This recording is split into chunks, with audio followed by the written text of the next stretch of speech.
Hi friends, అందరికీ hi. ఈరోజు మనం బయాలజీ సబ్జెక్ట్లో కొన్ని ముఖ్యమైన ప్రశ్నలు మరియు సమాధానాలు చూద్దాం.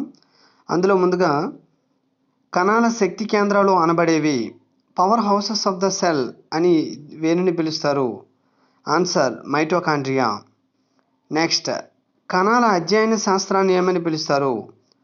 కణాల గురించి అధ్యయనం చేసే శాస్త్రాన్ని ఏమని పిలుస్తారంటే సైటాలజీ. సెకండ్ ఆప్షన్ చూడండి, పెడాలజీ. పెడాలజీ అనగా నేల గురించి అధ్యయనం చేసే శాస్త్రాన్ని ఏమంటారంటే పెడాలజీ అంటారు. మరి మయాలజీ అనగా కండరాల గురించి అధ్యయనం చేసే శాస్త్రాన్ని మయాలజీ అంటారు. నెక్స్ట్, తర్వాత ప్రశ్న చూద్దాం. కణాల ఆత్మహత్య సంచులు సూసైడల్ బ్యాగ్స్ అని వేటిని అంటారు? కణాల ఆత్మాహుతి సంచులు లేదా సూసైడల్ బ్యాగ్స్ అని వేటిని అంటారంటే lysosomes.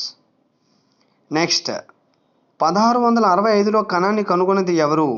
Answer Robert hook. Thank you friends, thank you to all.